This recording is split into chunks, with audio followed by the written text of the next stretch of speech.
Welcome to the session titled Distributed Energy Empowering Local Communities, Clean Energy Infrastructure Track. My name is Brian Burnett. I'm chemistry faculty here at Weber State, and I'm moderating this session. We have three speakers slash panelists for this hour. Kate Bowman, Luke Carton, and Tyler Polson.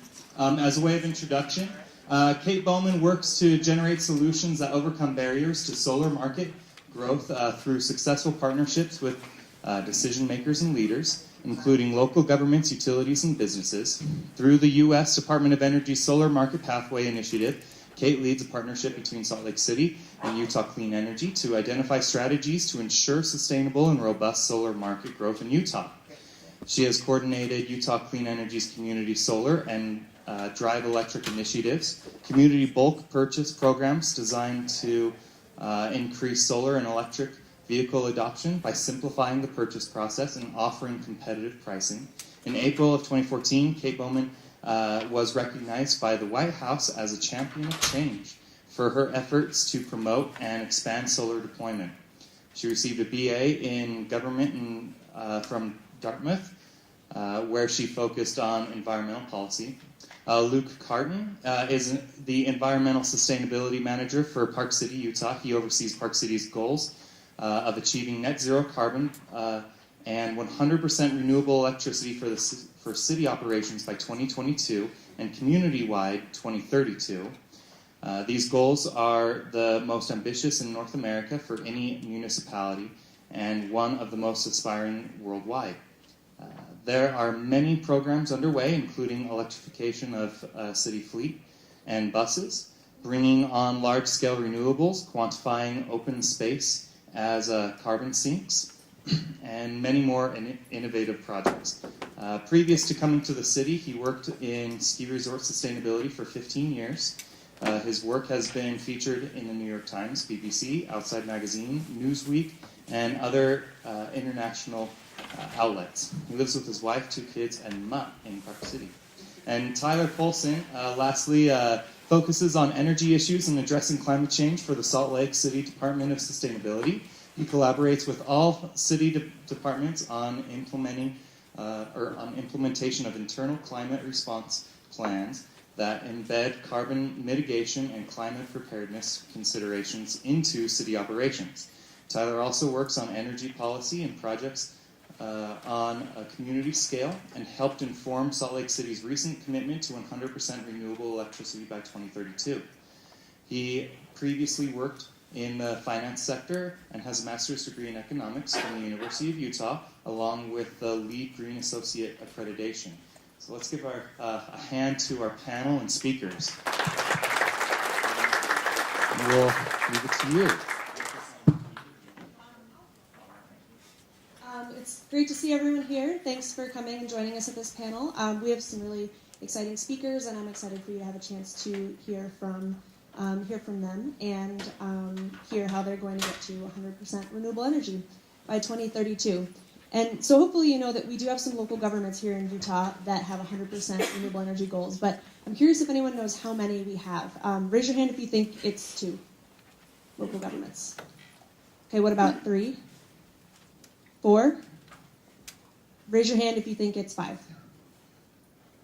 Trick question there. Hopefully, maybe we will have 5 soon. There are 4. Salt Lake City, Summit County, Park City, and Moab all have goals to get to 100% renewable energy for their entire communities by 2032, which is huge and ambitious, and these cities are really on the forefront of what local governments are doing to tackle climate change right here in Utah. So I'm really excited for you to have the chance to learn what they're doing and how you can take those lessons to your community or your work, whatever you do. Is that better or is it okay? Yeah, okay. That's good. All right, I think it might look better.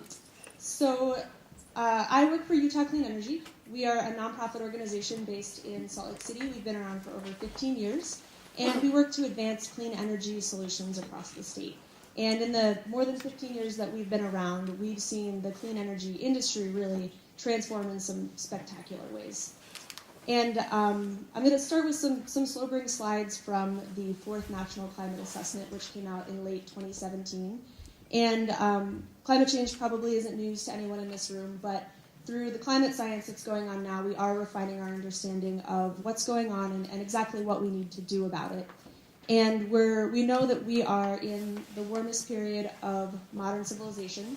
The atmospheric carbon dioxide levels are the highest they've been in 3 million years. And what really gives me hope, and I think what's important to take away, is that the magnitude of climate change beyond the next few decades depends on what we do right now. So we still have a choice. And this image shows 4 different climate emissions scenarios. And you can see there's a really big difference between the upper left-hand scenario, which is a lower scenario that keeps us at 2 degrees Celsius, or the lower right-hand scenario, which is one of the higher emission scenarios. So we do have a choice. What we do right now matters. The decisions we make today are going to determine what the future looks like for future generations. And the good news is we have all the technology that we need available on the market today, and we just need to figure out how to deploy it as fast as possible. We're going to talk a lot about electricity during this session. The electricity industry is responsible for the largest source of CO2 emissions in the United States. It's responsible for about 35% of total U.S. carbon emissions. And so while this means that right now the electricity industry is our biggest problem in terms of climate change, it also represents a huge slice of the pie that we can tackle and really make our biggest solution and an area where we can have a lot of change very quickly. And as I said, the good news is we have everything we need today to make a transition to clean energy in the future. But we do need transformative change, and that, in my mind, there's several different ways to look at that. First, we have to clean up our fuel mix so that we have clean electricity. And then we're going to need to convert polluting machines like cars to electricity so that they can also run off clean power. And then we're going to need to increase the flexibility and the responsiveness and the resilience of our grid so that we can incorporate these new distributed sources of generation like rooftop solar, and then also of electricity usage like electric vehicles, and control and coordinate all of these different distributed energy resources. And this will help us to make the transition as quickly and as affordably as possible. So first, we do need to clean up our electricity fuel mix. Otherwise, our clean electric cars are going to be running on coal and natural gas. Utah's fuel mix is cleaner than it was a few years ago, but we still rely very heavily on coal and natural gas. And wind and solar and distributed energy sources like rooftop solar need to make up a larger piece of that pie. Fortunately, solar is cheaper now than it's ever been before. The cost of solar is continuing to fall. And especially in the last 5 to 10 years, the cost of solar falling has driven some really tremendous growth. And just to show how disruptive the falling cost of solar has been, it's helpful to take a step back and look at the last couple decades. And the lines you see on the bottom that go generally up, but up and down, are prices for fossil fuel resources, for coal and natural gas. And solar doesn't even enter the picture until the early 2000s, when it's hundreds of times more expensive than coal and natural gas. And we're now at a point where solar is cost competitive with a lot of fossil fuel resources. So this is a really remarkably quick change. And this shift is something that's happened very quickly, and it's something that utilities across the country are struggling to figure out how to adapt to and how to change to accommodate. And in Utah, the growth of solar is remarkable too. The market for solar has been roughly doubling year over year. This slide isn't up to date. We have more solar than that through the end of 2017 and into the start of the year. But we've gone from a situation where when Utah Clean Energy was founded, there was essentially no solar in Utah. Now there are many more than 20,000 homes and businesses that have solar on their rooftop that are producing clean local energy here in the state. So we have distributed technologies like rooftop solar that are affordable and they're available to clean up our electricity mix. And what's next? The next big frontier for clean energy is battery storage. And batteries can provide clean power when you charge them with wind or with solar, and they're scalable. So you can have a battery in your garage that powers your electric vehicle, or you can have a shipping container full of batteries that provides energy that goes to the grid. And this lower right-hand picture is an image of that. That's a solar farm in Rutland, Vermont, where they have shipping containers full of batteries that can store energy and provide it either during times of peak usage when they would otherwise have to purchase expensive electricity from on the market, or if the grid goes down, because Vermont was hit really hard by Hurricane Irene a few years ago.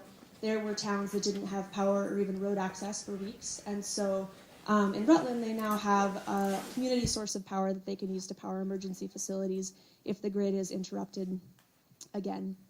And the cost of batteries are coming down quickly as the cost of solar has fallen. And so in some markets, we're already seeing battery storage as cost competitive with certain types of fossil fuel generation, like producing peak power during those times when everyone's using electricity because it's hot out. And in the future, we're just going to see the areas where batteries are cost competitive really grow, and it's going to become a big part of how we manage our energy usage. If you're interested in battery storage for your home or for your building, it's really important to think ahead and think about certain things like where the batteries will go, and it's great if you're doing any sort of renovation or building a new facility to plan for battery storage ahead of time. And we do have some resources, if you're interested in learning more about it, available on a website Utah Clean Energy runs called solarsimplified.org. And planning ahead for batteries and being ready can really help you to take advantage of batteries in the most cost-effective way when the price falls to where you're interested in adding them to your building. So we have all these renewable energy technologies that are working together, and they're really disrupting the traditional utility model for providing energy. And today's electric grid hasn't changed that much since 100 years ago. We still have large centralized power plants that burn fossil fuels, they create energy, they deliver the energy from a long way away to wherever you're using it. And using poles and wires to transmit the energy and losing some of it along the way. And the things we power today using the electricity grid are amazing. The grid was built to originally provide power in homes so that you could have light during the nighttime. But now we have electric cars, we have computers that are mining Bitcoin, we have all sorts of amazing technologies inside our homes and our businesses that people are adopting to do all sorts of things. But when you leave the house or your business and you look out to the grid itself, it hasn't changed that much in the last 100 years. So our vision of the new energy model does involve bulk energy generation and power plants and delivering that energy to homes and businesses, but it also involves distributed energy resources like solar and batteries on rooftops and in garages, electric cars and new ways of managing and using energy. And then a really important piece of it is going to be intelligent devices to control and manage and connect the pieces so that we can have more distributed sources of energy, but also a more flexible, smarter grid as well. And the good news is we're not just getting clean energy. If we plan for it, we can have a cheaper and more flexible and more responsive grid that meets our energy needs in a cleaner way along into the future. So before we turn to hear how 2 cities in Utah are tackling this transition, I will mention that there are still challenges ahead for clean energy in Utah. One that Utah Clean Energy has been working on and will continue to work on is the question of how much solar that is exported to the grid is worth. So if you have solar on your rooftop and you're not home during the day, that power is exported to the grid. And right now at Utah's Public Service Commission, there's a proceeding going on to determine really the question of how much is that solar electron worth and how much should you be compensated for providing that energy to the grid. And the answer to that question depends on what you consider when you evaluate the costs and the benefits of solar energy. And so we think it's important to look at all sorts of components of benefits, not just the fuel that the utility didn't have to buy to produce that energy, but also what's the benefit of producing energy locally right where it's used so that it's not lost in transmission, sent over long power lines? What are the environmental benefits? What are the social benefits? And what's the benefit of having a stable source of electricity where you can count on your solar energy being the same, knowing that you're not going to be subject to fuel price spikes in the future?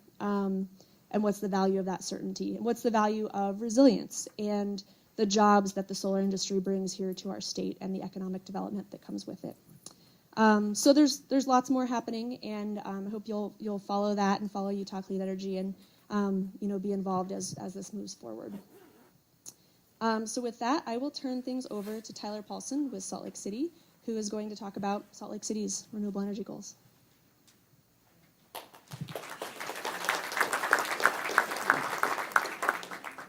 Great, thank you, Kate. And so what I'm going to share, there's been a lot of talk of 100% renewable and clean energy and transformative change, this type of thing. I'll just share a little insight on how we're actually approaching that in Salt Lake City.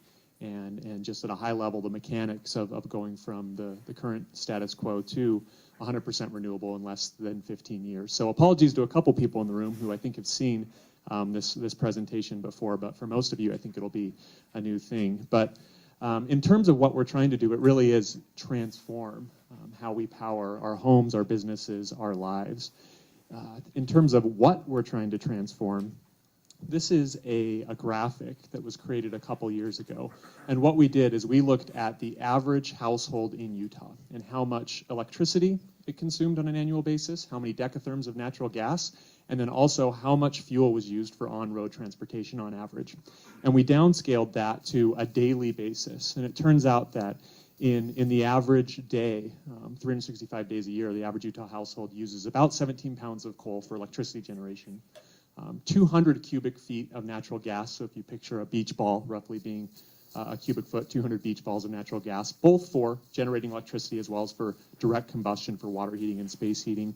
And then thirdly, about 3 gallons of gasoline per day for on-road transportation. So using the word transformative, I think is appropriate in terms of what our end goals are with bending the emissions curve and doing that. So just really quickly, I would say if I were to share one insight that I have working in this space on climate change, on energy for the last 9 years for cities in Utah, it would be that we've accomplished a lot of incremental wins in terms of programs and projects, and by and large, these have been a huge success in their own right. They've saved money, they've reduced pollution, they've engaged and empowered citizens and community, that sort of thing. So there's a whole laundry list, if not greater than that, of things that have been done that have kind of been a success. But at the end of the day, being familiar with the emissions curve for communities or even for municipal governments as a whole, I can say definitively that we have not, over the last 10 years, bent the emissions curve downward in terms of, okay, now we're making progress, we're truly combating climate change, we're winning on this front. And so that kind of failure in that quantitative sense is one thing that is not lost on us in Salt Lake City, and I think is not lost on a lot of communities around the country. And it's led to this new wave of commitment at the local elected official level as well as staff level to do things that are truly transformative. And so Sierra Club launched this initiative about 2 years ago, Mayors for 100% Clean Energy. At the time, Mayor Biskupski was the 16th mayor in the city to commit, and they asked her to be a co-chair of the initiative and help recruit other cities. You fast forward to today, as of this week, and there are 190 mayors in the U.S. committed to 100% renewable, committed to this change. I would say one thing that makes us unique in the national landscape, and the same can be said for Park City, for Summit County, and for Moab, the 4 communities in Utah with this commitment, is our partnership with Rocky Mountain Power as our investor-owned utility. This is an image from 2 years ago. You see Mayor Biskupski pictured in the foreground at the podium, and immediately behind her, in also a red jacket, is Cindy Crane, the CEO of Rocky Mountain Power. And so at that time, 2 years ago, we formalized what is now known as the Clean Energy Cooperation Statement. And in fact, the community of Salt Lake City came to agreement with Rocky Mountain Power that they would deliver 100% renewable for all community members by the year 2032. I think it's important to define what we mean by 100% renewable and deliver. The way we are going to achieve this is Rocky Mountain Power is part of a parent company, PacifiCorp, that serves 6 states. So they have a lot of infrastructure, a lot of customers across the West. And the way we defined our goal was to catalyze new development of renewable generation, wind, solar, geothermal, enough new development that on a net year-over-year basis, it would meet the needs of Salt Lake City as a community as a whole. So about 3.3 billion kilowatt hours per year for all the energy nerds out there. And so in reality, every electron, every unit of electricity, in fact, is not going to be renewable in 15 years delivered to Salt Lake City. Will still be connected to the regional grid. But from an efficiency perspective, a time perspective, an economics perspective, we are going to develop these projects and have them embedded into their system to provide net 100% renewable electricity for the entire community in this amount of time. The reason why that's so important, and Kate alluded to this on the national landscape, but if you look at Salt Lake City as a community, about 54% of our emissions are associated with electricity generation. Loop in on-road transportation, and that gets you over 70% of community greenhouse gas emissions. So in the future, where we're transitioning to 100% renewable, we're migrating to 100% electrified transportation. You are seeing this picture where it's possible to reduce 70% plus of our emissions profile, our greenhouse gas emissions profile, and do so relatively quickly. So I'd started with some things a bit doom and gloom, but now transitioning to we are moving now, and we have the ability to transform this, start making goals somewhat in line with where the science says we need to go on climate change, and deliver a lot of positive co-benefits to the community at the same time. So I'm not going to go into detail on this, but just for to kind of legitimize what we're working on here, in addition to just signing a cooperation statement and saying, yes, we will in fact do this, we've also jointly published a clean energy implementation plan with Rocky Mountain Power that includes not just the renewable commitment, but a lot of other key components dealing with energy efficiency, with the electrification of transportation, which if you were in the last breakout session in this room, you probably heard a lot about that. But in short, Rocky Mountain Power in the state of Utah is investing $10 million over 5 years, primarily through a rebate program to build EV charging infrastructure. And then also things around evolving the electric grid to deal with these, what are intermittent resources, but highly cost-effective and with storage resources that can be integrated into the system. So the plans out there, I'll share the hyperlink in a moment. It's got a detailed kind of Gantt chart style list of what we're going to do and when. But kind of before finishing, I just want to shed a little light on some of those trends that Kate had alluded to. This is a picture of me about 2.5 years ago. I went down to Parowan, Utah, and at the time, this was the first utility-scale solar farm being constructed in the state. 340,000 panels being developed by a third party. They ultimately, or I guess in advance of this, signed a 20-year power purchase agreement with Rocky Mountain Power.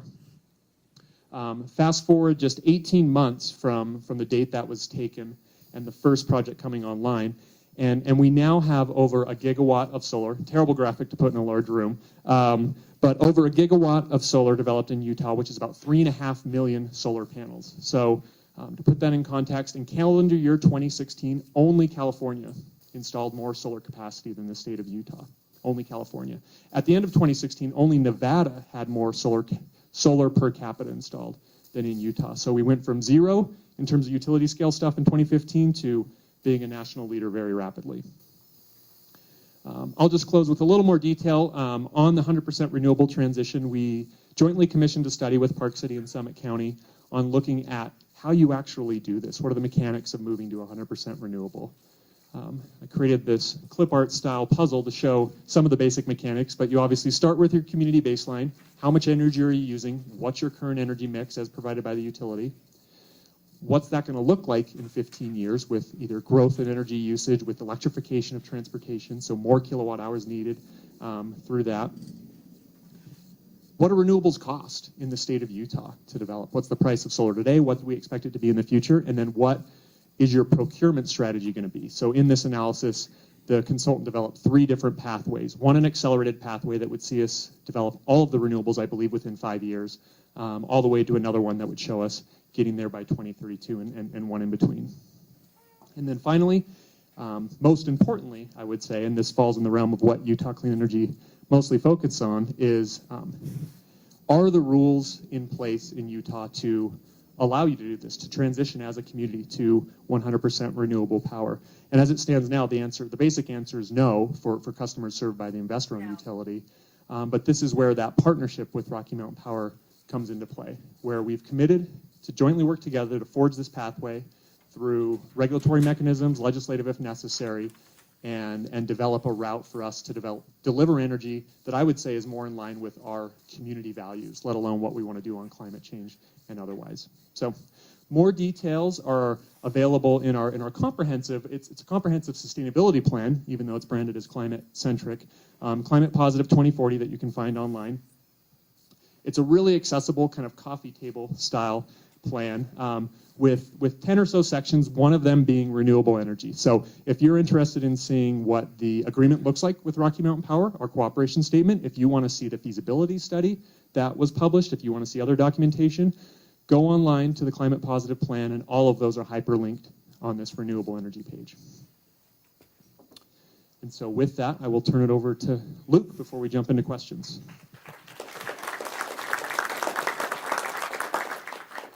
Thank you, Tyler. I'll move quick because I'm sure a lot of folks have questions in here. My name is Luke Carton. I'm the Environmental Sustainability Manager for beautiful Park City, Utah. It's going to be an awesome, snowy weekend for everyone to know. We actually have winter now instead of summer, like it was a few weeks ago. Really quick, doom and gloom. Everyone knows these slides. This is an impactful one for us. This is from the National Climate Day, the NCDC state temps. This is a look back of what's happened in Utah for temperatures. And my favorite thing is everyone's always like, what happened in 1934? And my response is 1934 is going to be common temperatures. This is a trend line with a 95% confidence rate. The other thing we always get asked is, especially distributed energy resources, everyone's like, that costs a lot of money. And it does. But the interesting thing is when you already look at what a community spends on energy, it's not. So we commissioned a study with the Carbon Neutral Cities Alliance, the NCA, to look at our scope 1, 2, and 3 emissions pieces and to figure out what the energy spend is. So that's everything from what we use in the city limits for natural gas, what is used to make electricity for us, but also travel's a big piece of it, both tourist but also worker economy to get into our city. So long story short, that's a $245 million annual spend on energy.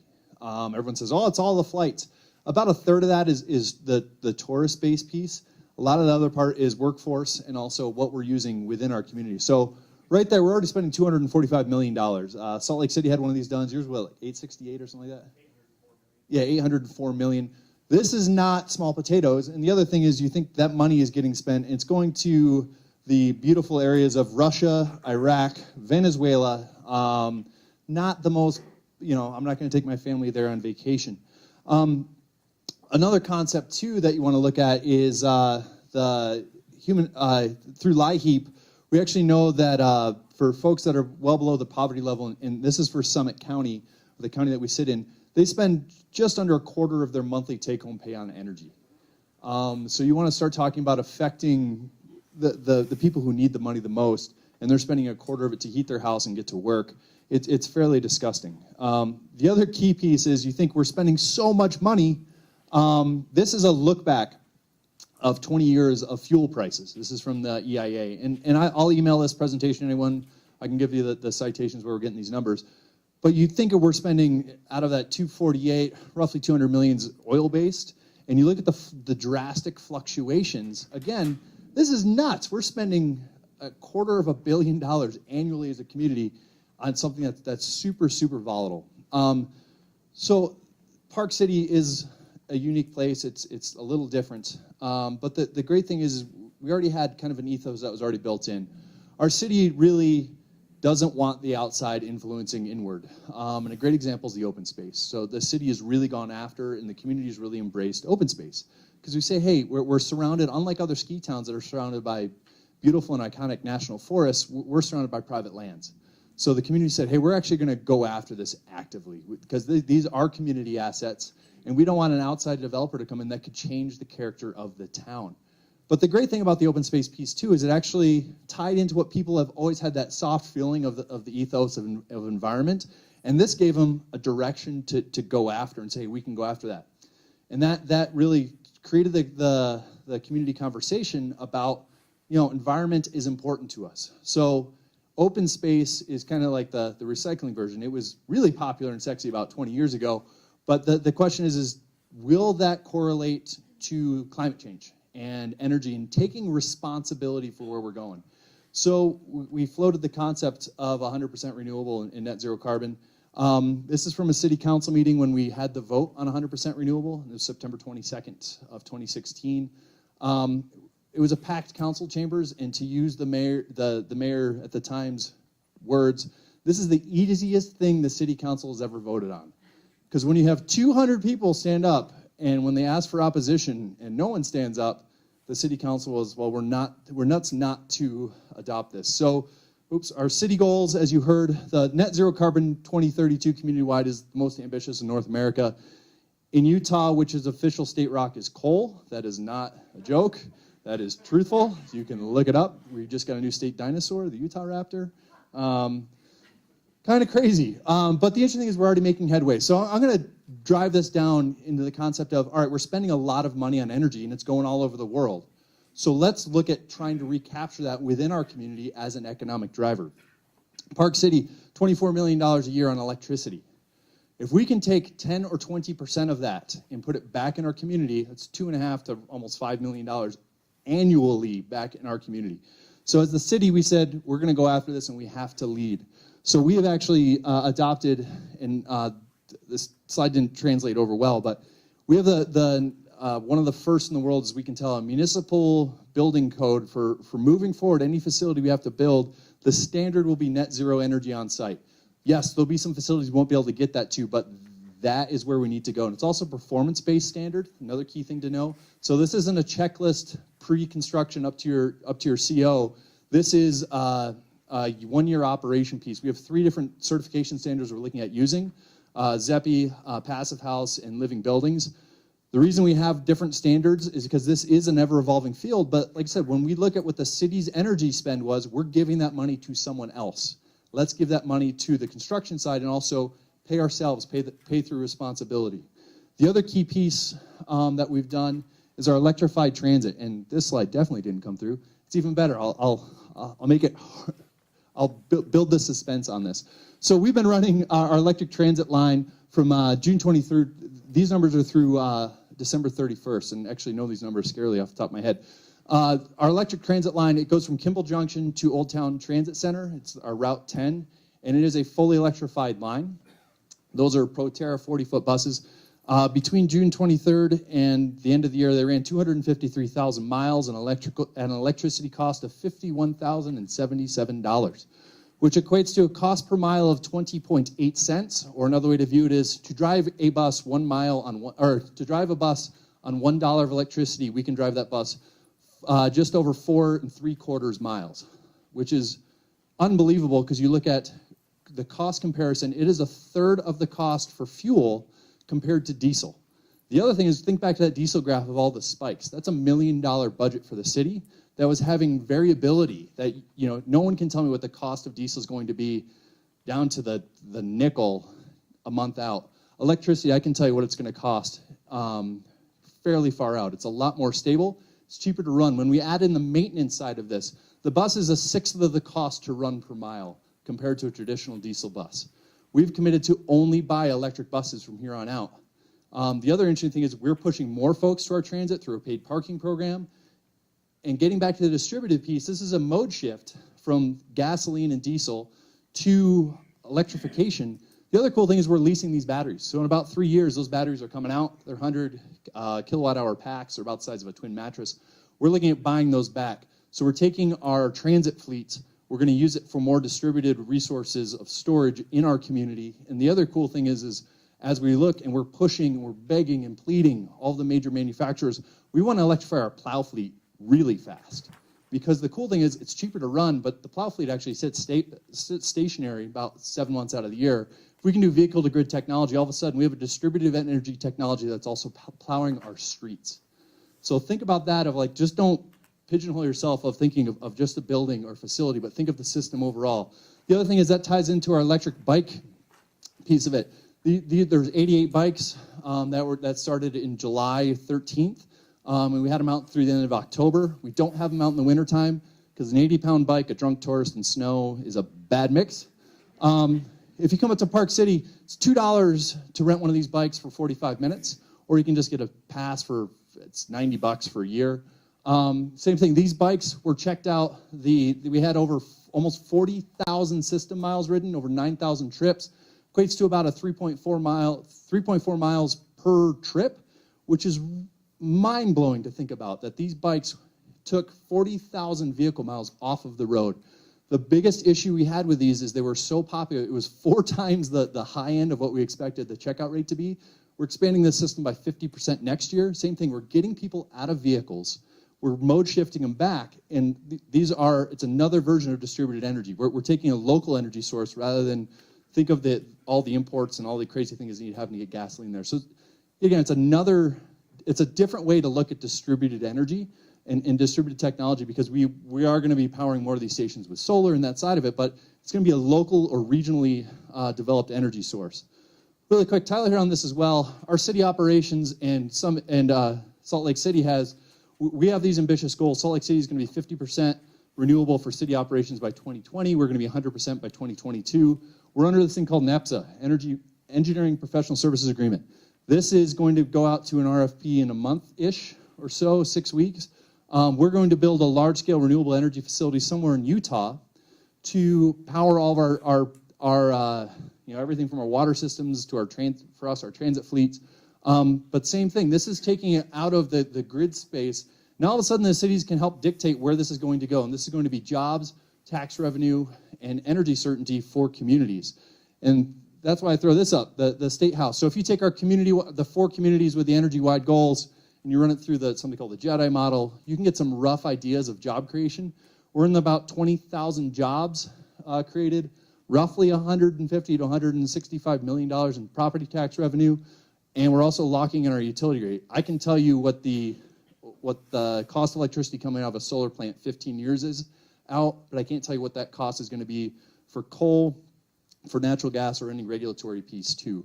So again, we're adding to certainty. The economic piece is there, the $248 million. If we can capture 20% of that back, it's $48 million staying in our community as an economic driver.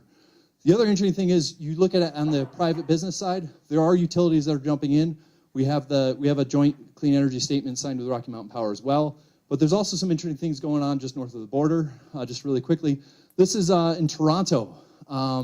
They have a distribution grid in the neighborhoods that's pretty weak, that have these huge issues. That's a battery that's going in. So now they have a couple hundred of these they're putting in, of batteries on the poles just below the transformers. It's 16 feet up. So that the utility can now, or as I like to say, building the church for Easter, they don't have to build the grid to the max. They can build it to be able to manage between it. So really quick, flew through those. Contact information, just reach out and I can walk you through all that stuff. Covered a lot of information, but let's do some questions. Thank you.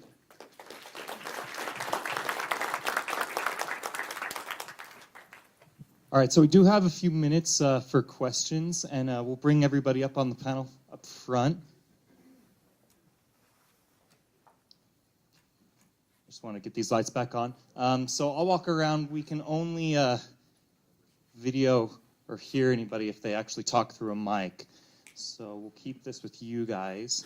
And then if anybody has any questions, I'll bring the mic around.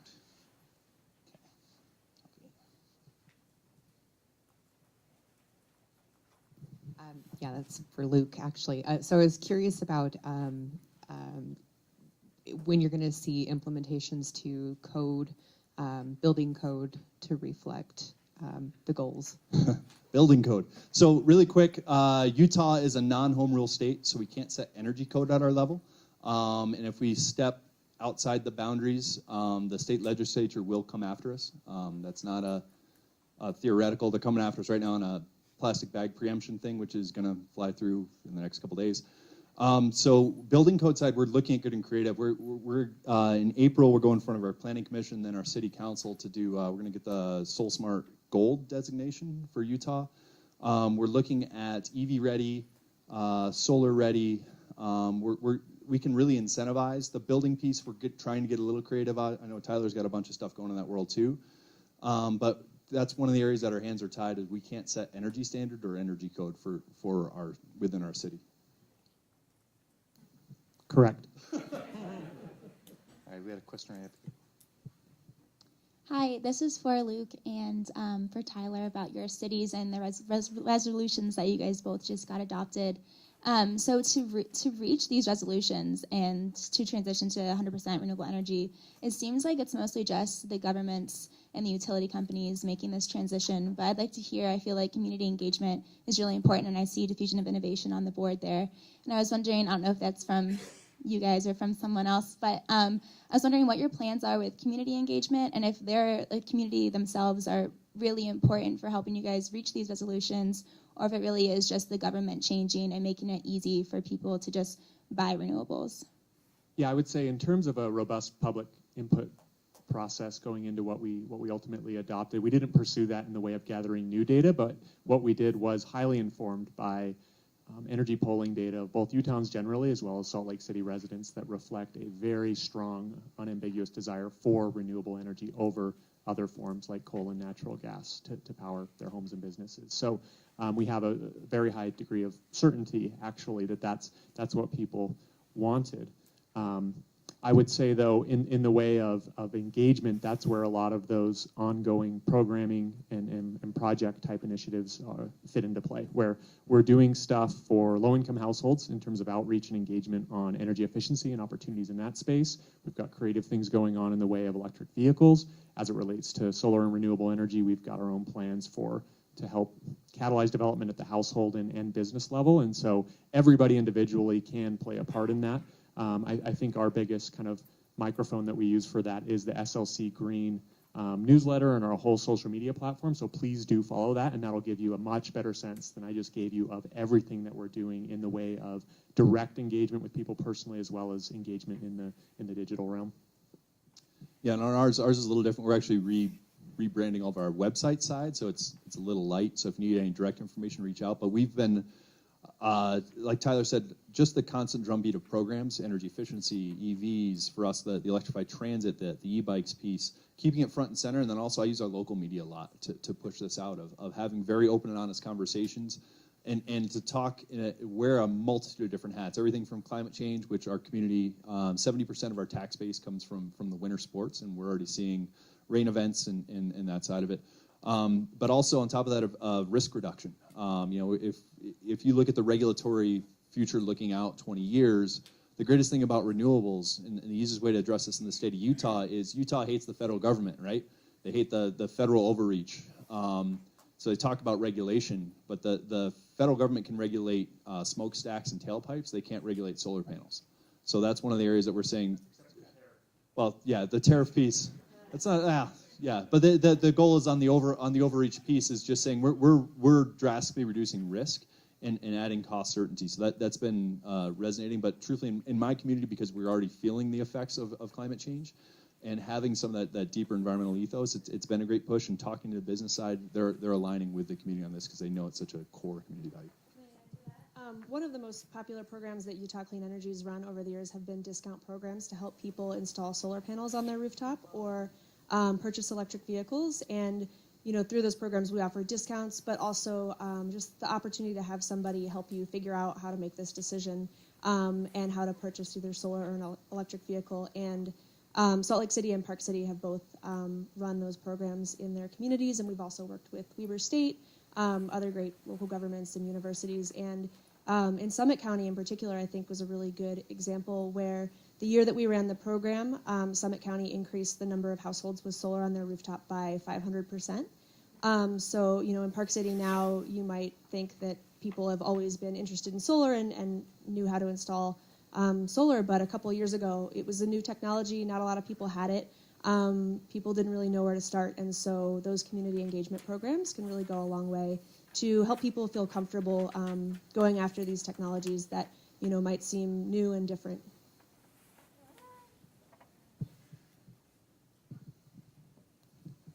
So has these goals and values, this new ethos, attracted residents to come to your communities? And if so, how are you going to deal with the growth?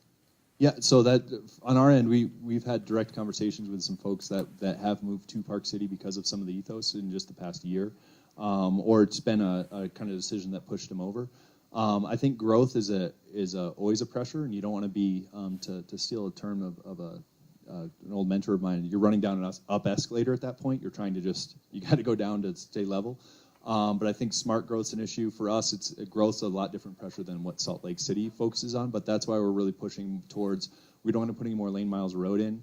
We're going to charge people for the convenience of parking, but we're also going to have the most robust transit system we can as well. So it's a systematic change of how people get around town and have those very uncomfortable conversations of, remember, sitting in traffic and pointing at everyone else, you are traffic. And it's having that brutally honest conversation, which makes people very uncomfortable. Yeah, I would say from an individual resident perspective, I'm not sure, but on the business front, something that we haven't formally worked in just yet is just this notion that we will be powering the entire community, inclusive of all businesses, with 100% renewable, and there's just clear alignment with that, with existing employers in the city, like Goldman Sachs, that has a 100% renewable goal for its operations, along with other companies like eBay. Facebook was evaluating Utah recently, and part of that package was the requirement to be powered by 100% renewable. So it's not something we've formally worked in, but it will be something that becomes a magnet for business relocation. The presentations included some really compelling data about the economic benefits, especially at the local level, and I'm curious if there's been any success sharing that message with some of the other communities that might be less interested in pursuing these goals based on environmental motivations.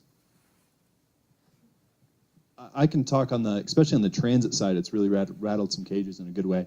I was meeting with Representative Lowry Snow from the St. George area, and when you show them the combination of both electrification and then also the 100% goals and how they align, and you're now locking out your cost certainty for 20 years. That's really gone far.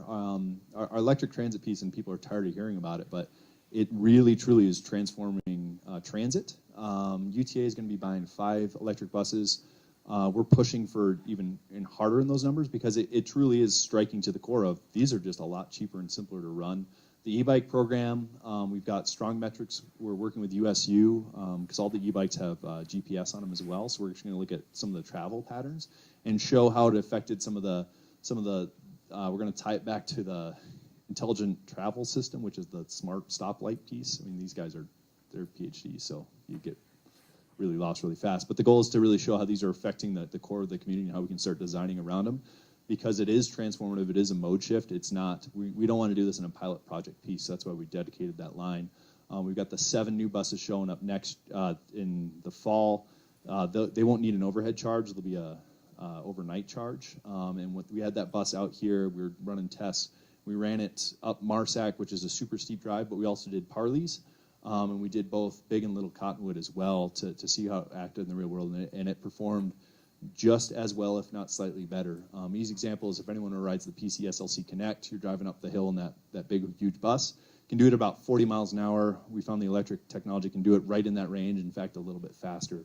So the goal is that everyone thinks that these are way out or we should do a pilot project. Our response is you can just embrace these and you'll see some quick gains very fast in savings as well. Okay, I'm sorry to cut this short. I know there's a couple more questions, but we are out of time, so please see them after the session, and you'll be able to chat with them, get their contact information. Let's give them another round of applause.